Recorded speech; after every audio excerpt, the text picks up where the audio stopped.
Welcome to Acton Line, a product of the Acton Institute for the Study of Religion and Liberty.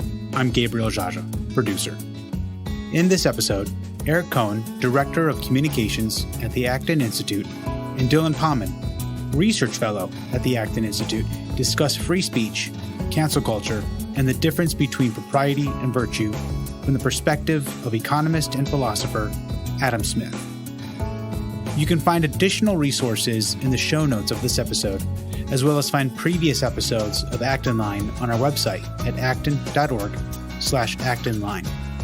If you like this program, you can help us reach even more listeners by sharing it with a friend and leaving us a 5-star review on Apple Podcasts.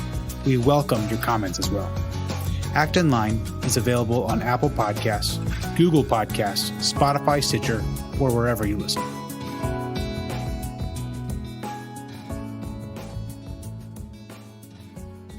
I'm joined today by Dylan Pahman. Dylan is a research fellow at the Acton Institute and the managing editor of the Journal of Markets and Morality, a peer-reviewed academic journal published by the Acton Institute that promotes intellectual exploration of the relationship between economics and morality from both social science and theological perspectives. Dylan, welcome back to Acton Line. Thanks for having me. So, Dylan, what we wanted to talk about today were issues surrounding the current status of freedom of speech, which I think also revolves around a conversation that a lot of people are having about the idea of cancel culture. So with a lot of these conversations, I like to do a lot of table setting at the beginning. So to you, what is cancel culture?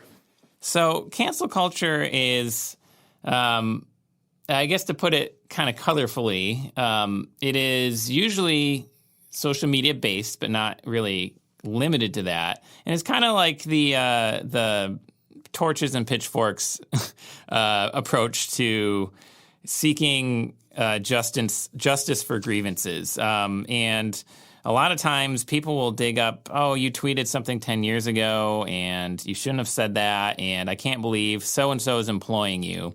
And very often cancel culture is joined with an effort to basically, in some ways, use the market to try to manipulate business behavior, right? So some TV company is employing somebody on a show and it comes out that they said something offensive, many years ago. Everybody gets upset about it, and then that person gets fired. And in many cases, they don't stop there. They try to, up their efforts so this person never even gets hired again. They want to basically blacklist them. So it's kind of like a populist sort of blacklist. And it can be applied in all sorts of different ways and, frankly, from all sorts of different perspectives. So as much as it is often associated with the political left, and for very good reason, you do see similar sorts of behavior on the right as well.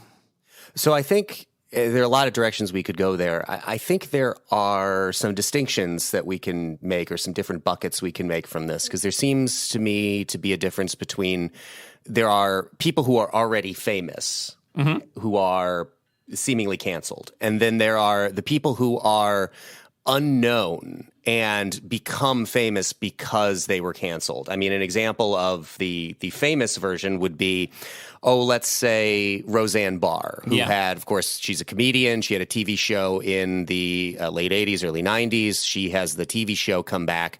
She said kooky things for quite a while, and now that Twitter gives a voice to absolutely everyone at every moment they want to say something, she tweets some kooky things and eventually loses her TV show because of it. The example of the non-famous version would be, I think, Justine Sacco is really one of the first and clearest of these, that she was a PR executive with a few hundred followers on Twitter who made a fairly bad and crass joke about traveling to Africa and that she hoped she wouldn't get AIDS, but she knows she won't because she's white. And by the time her plane landed in South Africa, she was trending on Twitter. She was fired from her job. Is it helpful to separate out those different kinds of people that are involved in this phenomenon? Well, I suppose so. In as much as, with who has been given much will be expected. So if somebody already has a place of privilege, it's not surprising that people try to hold them to a higher standard. And maybe people should be a little more flexible, forgiving, whatever, with others. But it's still basically the same phenomenon, right? You're taking someone, you're basically trying to hold them accountable through the court of public opinion. Now, there are also, and maybe we'll get into this, people who are trying to legislate based on their views of what ought to be canceled. And that's a whole different conversation. But a lot of this is an exercise of public shame. I remember actually a few years ago when the Me Too movement had just started. That's yet another movement that, and I think all of these things are probably a little more complicated than people want to make them. So, for example, crimes of sexual assault have a statute of limitations, and after a certain point, the courts will do nothing. And so what recourse do people have? Well, they started canceling people with the Me Too hashtag. And I remember there's a French actress who tried to push back against this. In fact, I think it was a large group of French actresses. They signed like a statement, whatever. But she called it puritanical. And it was interesting to me that everyone, in America said, "Oh, how dare you say that?" Whereas I kind of thought about it, I was like, it is puritanical, and maybe that's what's the kernel of goodness to it, right? That there's an expectation that there are certain behaviors that are socially unacceptable, and we shouldn't stand for that. So to be very charitable, I think that's where a lot of it is coming from. Now, the question of who gets to decide and whose judgment is correct, and what collateral damage is acceptable, is huge. And I think that's where suddenly, we've gotten to the point where everybody's getting canceled for everything, and it's pretty much synonymous with a sort of toxic mob mentality, at least in some circles today. Yeah, I think the best version of the defense, and I just listened to a conversation on a New York Times podcast between Robbie Suave of Reason Magazine and Will Wilkinson recently of the Niskanen Center on this particular topic. And I think the best version of the defense of cancel culture, what we would call cancel culture, being some kind of a virtuous exercise, is that it's groups that typically have not had a lot of power who would be somehow put upon by the utterances of people that we would call canceled in this conversation, being able to collectively band together and enforce some kind of recourse, some kind of accountability for the things people said that are untoward or they would view undesirable in a society where norms are changing. Do you think does that seem reasonable, or is there, is that, I guess, the best defense? Is it, but to you, more than just about accountability? Well, I think, Again, to be charitable, I think people are, they're trying, in many cases, I think they're speaking truth to power, or they're holding people accountable. But the goalposts are changing. And in fact, different communities have different expectations of what is proper behavior. And so even while there are cultural shifts happening, there's multiple cultures coexisting. And trying to impose one culture's expectations upon all others really just heightens the conflict. It heightens the difficulty of coexisting with our neighbors. So I worry about it in those terms, that I see some of the reasons for it. I can take a charitable view and say, yeah, there are some grievances that I get that there's kind of no other way to feel like you can get any kind of justice for them. But there needs to be, I think, a certain amount of caution that there doesn't seem to be. Again, there really does often seem to be a mob mentality that suddenly, one person tweets upset and that gets retweeted and it goes viral, and, it just becomes a snowballing sort of thing. And then there also seems to be, very little forgiveness, that there are people that, they got canceled and they came out and they said, you know what, I screwed up. I did a bad thing. And, maybe there are people out there that forgive them. But again, Twitter does not reflect real life in general. But even on Twitter, it's not representative of everyone there, right? But you see, it doesn't seem to matter. I don't think I've ever seen an apology that did not get rejected. right? Like I don't, so there seems to be no path of restoration for anybody. And so then when it becomes so absolute, well, why not just dig in your heels, right? Like, it actually disincentivizes any kind of remorse and any kinds of actual restoration or reparation. And I think that ends up actually being counterproductive even for a person's own perspective, whatever they're coming from, progressive activists or, disaffected evangelical, whatever the case may be, right? I think you just end up digging those trenches deeper rather than finding new terms for peace. Yeah, I think I remember talking to a PR executive who had been asked the question of, what do you do in these circumstances if you are at the center of one of these shame storms or mobs that are coming after you for something you said or did or tweeted? And his advice was, just brace yourself and take it, because it's not just that, as you said, I think you're right about it, that the apology is often rejected.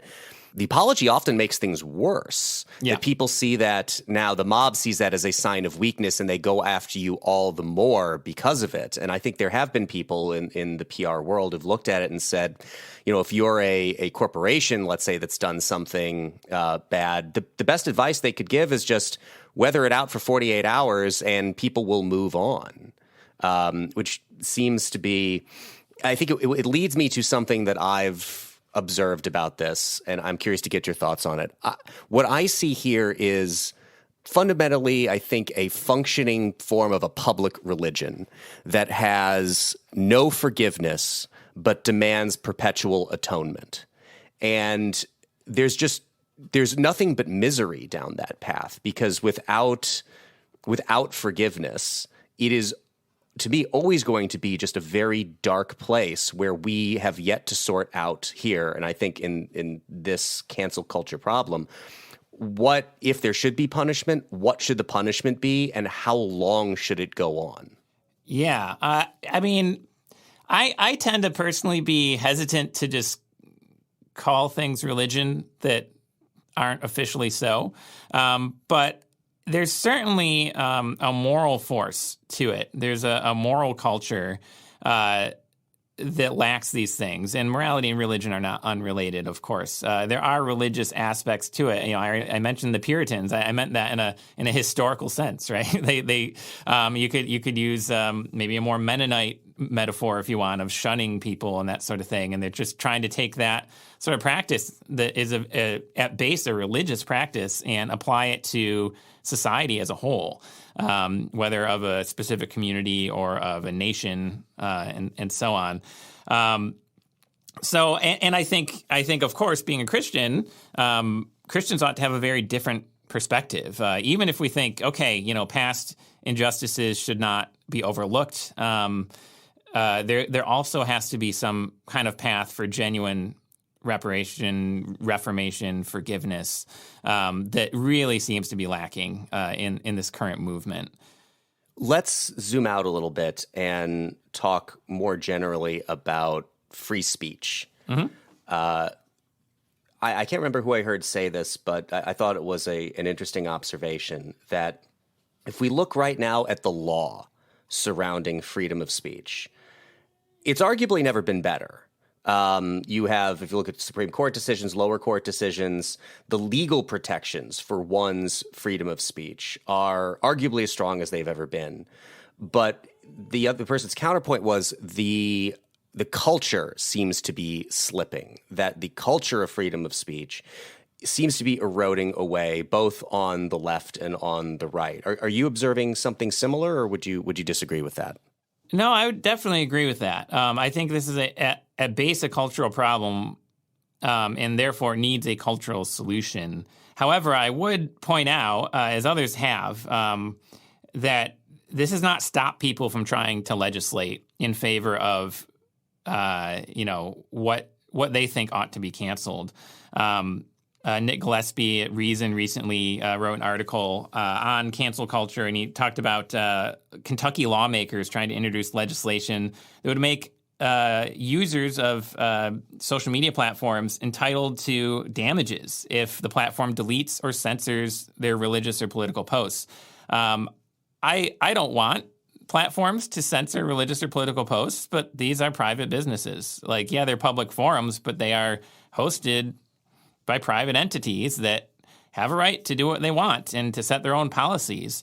And people have a right to leave them or to speak out against them and all that sort of thing. But this is something different. Trying to write a law, to make it illegal, to make it, finable, imprisonable, to run your business as you see fit is very concerning. Now, chances are, even if it passes, it'll get struck down in the courts. As you said, we are in a good place legally in terms of free speech. But I would not expect that to go away on the right or the left. People trying to take a cultural problem and find a political or legal solution to it.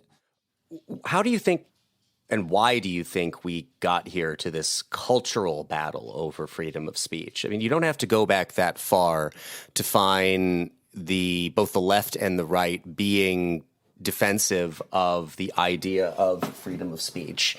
You had the campus left, which if you go back to the 60s and the 70s, they were all in favor of it. The orientation of the campus seems to have changed dramatically. What, if anything, do you attribute this cultural shift to? So my thought is it has become politically beneficial for people to really snowball the sense of victimhood and grievance. Again, on the right and the left, to the point where when you take something that is, a matter of a mismatch of cultures and cultural expectations or differences of worldviews, well, we've had different people living next to each other, forever, right? And one of the great things about our modern liberal societies is usually they can do that peacefully. Protestants and Catholics live together in this country without going to war. That doesn't seem remarkable to us today, but in the scope of history, that's amazing, right? So I look at it as you have these cultural mismatches that then have been politicized. And despite the fact that, in an idealized sense, politics is supposed to be this realm of compromise, it much more often is kind of the zero-sum nature of, well, we get elected, and if we get elected, that means we won, the other people lost, and now we get to write the laws. And everything is on these zero-sum sort of terms. If some person gains, another person loses. That is very different from the market, and it's very different from culture, or at least from what culture could be. So I think I don't know. I don't have a great theory of how exactly, who's to blame or anything like that. But I certainly think you see it. You see kind of the identity politics to the left, maybe the talk radio, perpetual victimization on the right, just really snowballing year after year. People saying, hey, when I appeal to these sorts of things, we get elected. We win the elections. We get to make the laws. And this is something Stephanie Slade pointed out, that people, people in D.C. and journalists, they know that perceived runaway political correctness just has huge attention from the public. So people have tapped into this. Politicians have tapped into this. Commentators have tapped into this. And they've kind of weaponized something that is you don't have any society without cultural conflict, right? We're all different. There's diversity exists, pluralism, plurality exists. The question is, how do you negotiate that? And we moved from a time where the preferred expectation was, I will tolerate the differences of my neighbor. With now, the differences of my neighbor are not only intolerable, they are intolerable because they are morally wrong, and they need to be shunned and banned and anathematized and canceled.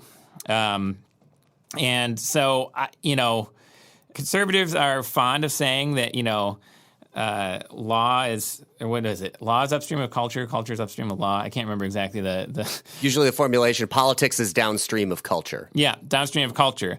Okay, so yeah, I think this started in culture. It started with cultural differences, and it's eking its way into politics, but now it's going the other way, in which the politicization of it is furthering the divides and the dissonance and the conflict between different cultures, whether it be small town, evangelicalism versus, East and West Coast secularism, or, whatever the case may be. There's all sorts of differences like that in our country and in the world. But it's been raised up to the level of politics, and then now it becomes a matter of tribalism and whose team are you on, and did we win this time, and all those sorts of considerations, and gets away from the question of neighbors living together peacefully. Let me throw another wrinkle in there that I think you pointed to with the idea that a concept of victimization drives a lot of this. That you do have both sides seeking greater power and then wanting to impose their view on everyone as a result of gaining that power. But I think it's also married with a sense that both left and right have right now that they're losing, which is it is odd that typically you would expect that one side would have the sense of that they have the upper hand. But you listen to people on the left, you listen to people on the right. They both think that the other side is winning and they are not. You mentioned technology in there. I want to explore something there. You mentioned tech earlier. Mm-hmm. Do you think tech and social media are exacerbating these problems? And I'm recalling from a couple years ago the Sohrab Ahmari at New York Post and First Things, the broadside he launched against David French. The impetus for that was this drag queen story hour in Sacramento, California. Mm-hmm. Sohrab lives in New York City, thousands of miles away.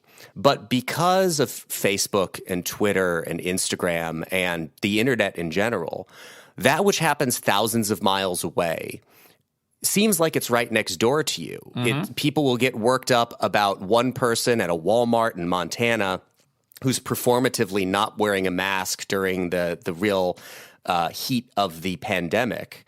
But they don't know this person. It's not their neighbor. It's not someone in their community. But they're equally outraged that somebody somewhere else is living in a way that they think is wrong. Is tech making these problems worse?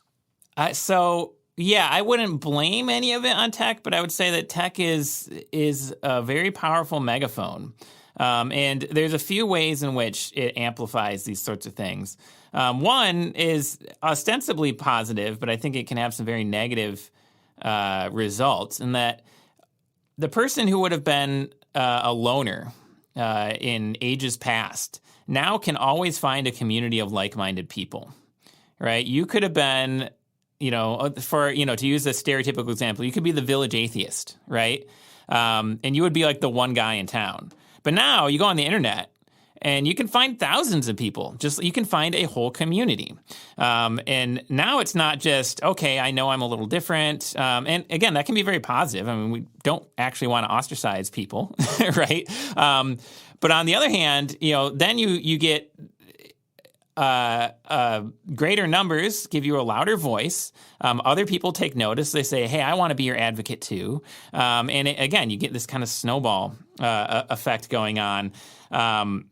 The other thing is, you just hear about news that you otherwise wouldn't hear about. And I would venture to say, I don't have any notes to talk about this, but now that you talk about the outrage, I think there are some people who take an odd sort of pleasure in being outraged. And it's almost like I hate to use the metaphor, but it's almost like a drug, right? That like every week they got to get their hit of outrage. And so they're looking for the next scandalous news story so they can get up there and they can, show how right they are and, more, righteously indignant they are. And I think that's incredibly harmful. In fact, one of my favorite, I have a lot of favorite church fathers, but one of my favorite church fathers is St. John Cassian. And in one of his works, he talks about anger. And to him, the only good and useful anger is anger directed at our own sin, right? It's anger that we're directing towards our own shortcomings in order to be better. He says, otherwise, even if your anger is righteous, it is bad. And his metaphor he gives, he says, leaves, whether made of gold or lead, when placed over the eyes, make one equally blind. So also anger, whether righteous or unrighteous, blinds our vision of God.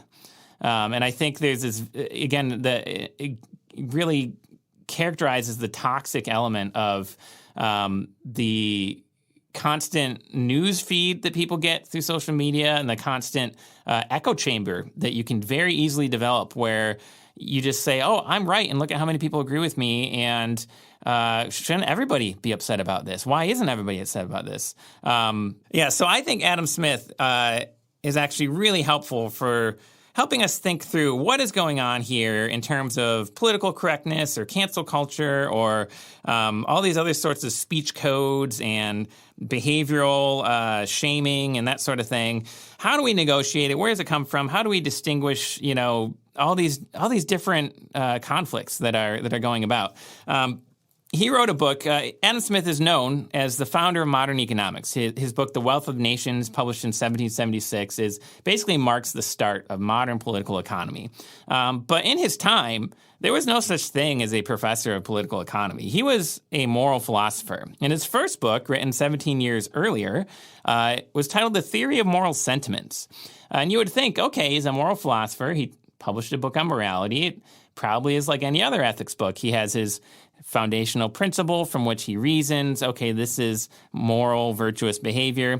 And then you open the book, and it is the most bizarre book I think anyone could ever read in the genre of ethics, in that what he's actually doing is a sort of Newtonian, natural scientific, observational study. And he's trying to answer the question, how do we become moral? How do we learn morality? What shapes our behavior in moral ways? And he starts not by talking about what is moral or good or virtuous, but what is proper. He focuses on propriety, which might also be a kind of cultural thing. He's Scottish, and that's maybe a greater concern in certain cultural circles. But it's fascinating to me, and I think incredibly insightful. So as kind of a lead-in, because I mentioned this conflict over everybody thinks the same as me, and why don't those other people? And they must be bad if they don't. He has this quote that I think is a good lead-in. He says, "He who admires the same poem or the same picture or admires them exactly as I do must surely allow the justness of my admiration. He who laughs at the same joke and laughs along with me cannot well deny the propriety of my laughter." It reminds me of the movie High Fidelity, which I include in my notes, says, this will be a hip reference, and I realize it's like 20 years old, so it's probably not a hip reference. But it's still a good reference, though. It's a great movie. There's a line in the movie where John Cusack, he's constantly breaking the fourth wall, talking to the audience, and at one point he says, what really matters is what you like, not what you are like. Books, records, films, these things matter. Now, he's talking about dating and whatnot, but and I think what you are like does matter. But the point he's making, I think, is a very legitimate one, and it goes along with what Adam Smith is saying, that there is a foundation of culture and of norms of behavior that comes in these sorts of things. Do you like the same things as me, and do you dislike the same things as me? When my oldest son, Brendan, was 4 or 5, he's starting kindergarten, he's 9 now. At some point, my wife and I realized all of his entertainment consumption, which we didn't do too much of, but it was all like stuff we were nostalgic for. So he had seen like 1 or 2 seasons of Fraggle Rock, right? But I realized, how is he going to connect with other 5-year-olds, right? This kid needs some Pokemon and some Power Rangers stat, right? So we shifted, because I was like, I remember being a kid on the playground. What do? You say, hey, do you like that? Yeah, I like that too. Let's play. Let's be friends, right? These supposedly superficial things are actually really important for neighborliness and for getting along with one another. So on the other hand, Smith says, on the contrary, the person who upon these different occasions either feels no such emotion as that which I feel, or feels none that bears any proportion to mine, cannot avoid disapproving my sentiments on account of their dissonance with his own.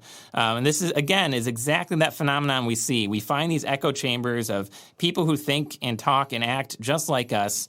And then when we go outside of them, everything becomes alien and foreign and more than that, reprehensible to us, because we have come to understand our expectations of propriety as being equivalent to what is good and moral. Smith thinks it's important, but he does not equate the two. Before I get to my favorite Adam Smith quote, you caused me to think of something there. If I could go back to the tech question for a moment. Sure. What's interesting is that we have. People have argued that we're in this golden age of television, and as people who've spent the last year largely at home because of the pandemic, I assume you, perhaps like me, have done a lot of TV streaming and found cool and fun new things to watch. I just finished watching WandaVision, which I thought was really cool and phenomenally done and nostalgic in a certain way because it paid homage to television of yesteryear. And what it made me think about is there is a lack of a shared culture now because there is so much creativity going on, and the mechanisms we have for distributing it through the internet, through streaming, open up so many avenues for so many different shows and so many different niche interests that we lose that kind of common culture. What you were talking about with your son, his ability to relate to, other kids in his kindergarten class with things like Power Rangers. If you go back to the series finale of MASH, I think something like 2/3 of all televisions in America were tuned to that when it aired. Yeah. You would be lucky to get, 1/100th of the total televisions tuned to the same thing at the same time these days. And we lose, I think, some ability. While we've gained incredible creativity, we've lost some kind of a common culture about the things that are being created.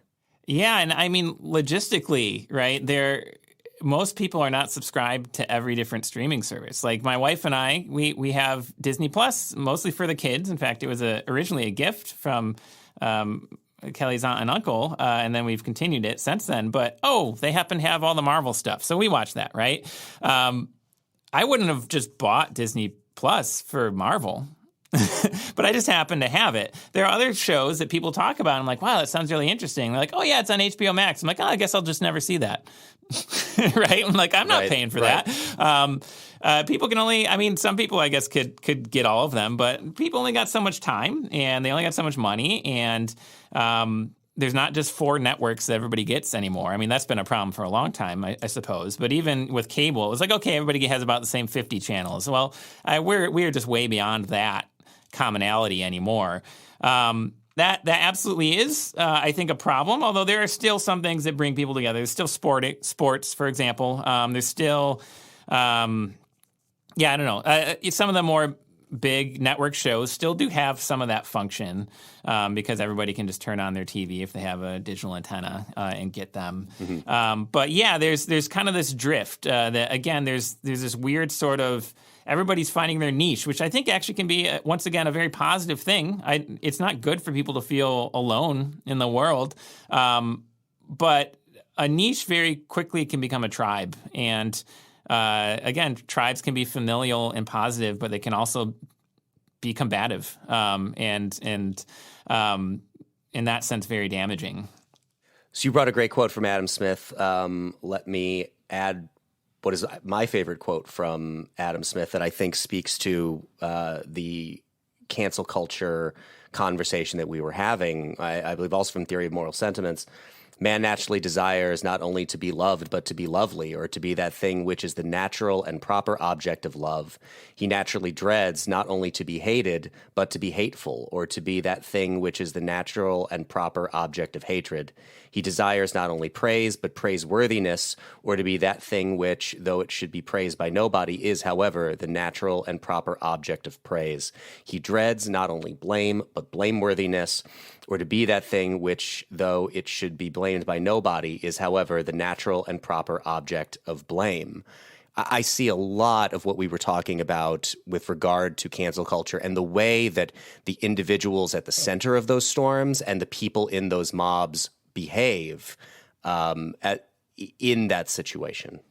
Yeah, and I think it's a really fascinating, almost like a moral psychology that he constructs. And he says, our sense of what is proper comes from us imagining, basically he doesn't use the word empathy because it wasn't current in 1776, or 17 years earlier, so 1759.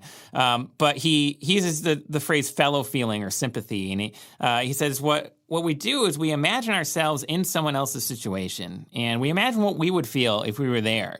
But more than that, what we actually really, really want from other people is we want to see them doing that for us, right? We want to see that reflection of someone else being able to express in some way, it might, maybe in just even a small gesture, you get the sense that they feel like, oh, they know if they were in my situation, they would feel a similar way, right? That kind of resonance with that understanding of what we have something common here. And they understand that, the way I'm behaving has a reason, and that reason is justifiable, it is praiseworthy, or the way that somebody else behaved towards me was blameworthy, and I'm right to be upset about that. People want that affirmation from other people, and it's interesting to me that I pointed out a little bit of some of the stuff how it happens on the right as well, not to do a sort of whataboutism of hey, people on the right do it as well, so people on the left can do it their own way or whatever. But more actually, hopefully, I think if people could take a step back, they could see there's actually common ground in that, give just a few examples. Alex Nowrasteh a few years ago, he's from the Acton Institute, he wrote an article on patriotic correctness for the Washington Post. And he talked about how, the right has its own version of political correctness. They criticize Black Lives Matter. They say it's racist or it's identity politics or whatever. But then they start, they post all their Blue Lives Matter memes, right? Well, if you look at both of those, the idea is that we have people who in their day-to-day lives are constantly in danger. They're in great stress. They've undergone great trauma. That could describe both groups. That's actually an amazing amount of common ground people have if they can depoliticize these different agendas and take a step back and see each other in the grievance that otherwise they would not understand and have a conflict with. Another example, I like to think about, you have Starbucks and Chick-fil-A, right? You have Starbucks changed their Christmas blend to holiday blend, and people on the right said, oh, no, they're trying to cancel Christmas. Well, we got to boycott them. We're going to cancel them, right? Chick-fil-A, it found out, not surprisingly to me, but apparently people at least, again, maybe they just wanted to be outraged, but found out, hey, the traditional Christian owners have traditional Christian values when it comes to marriage. Oh, no, well, now we got to cancel Chick-fil-A. We can't possibly eat their chicken sandwiches. And I look at that as, wow, it's kind of the same thing happening, right? Conservative Christians might not have a lot of fellow feeling or sympathy towards transgender individuals. But if you take a step back and say, well, do you know what it feels like to be marginalized and ridiculed and excluded? Well, yeah, right? I mean, as long as I can remember, there's been like the Flanders family on The Simpsons, who's, the butt of so many jokes. It's been very accepted among certain circles of propriety as proper to make fun of a whole demographic of people. And that goes both ways. It goes for transgender people as well. One example I thought of was around the same time, the early 90s, the movie Billy Madison. I don't know if you've seen that movie. Oh, yes. But Steve Buscemi plays a man, very marginal character, but Billy Madison is having a moment where he's trying to be a better person, so he calls up this guy, I can't remember the character name, but Steve Buscemi, to apologize for being mean to him in high school. And then he says, oh, hey, well, thanks for calling. He hangs up the phone, and he takes out his list of people to kill, and he scratches off Billy Madison's name, and then he puts lipstick on his lips. Why? Well, the impression being, well, what a weirdo this guy is, right? It's just this overt, we're going to add this extra layer of ridicule. Now, that's not to say that one or the other can't ever have anything wrong with their worldviews. Not every worldview is compatible. Not everybody's perspective is simply a matter of taste. But there should also be some common ground. We should come to people, people on the left should realize that evangelicals really do feel this way of we are being attacked, and conservative Christians in general. People on the left, the transgender community, which I understand how people can be upset and afraid or whatever, but the incidences of anxiety, depression, suicide in this community is huge. It's like off the charts. This is a mental health crisis in our country, and these people are our neighbors, created in the image of God. The Christian response to that has to first be love and mercy before anything else. It doesn't mean that therefore you have to compromise whatever other values you have. But man, if we could see ourselves in other people and start there, which is exactly what all of us want to do, according to Adam Smith, then maybe we have a way forward. Maybe we have a place to start. Dylan Pahman is a research fellow at the Acton Institute and the managing editor of the Journal of Markets and Morality. Dylan, thank you so much for joining us today on Acton Line. Thanks for having me.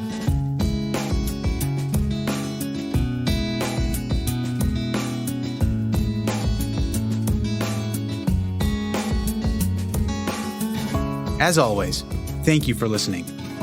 Our team loves putting this podcast together for you. It's encouraging to hear from our listeners. Feedback is incredibly important to us because it lets us know what you like to hear more of, including the kinds of topics you're interested in most. If you have comments, feedback, or ideas for a show topic or interesting guest, you can email our team at actonline@acton.org. Until next week, for Acton Line, I'm Gabriel Jaja.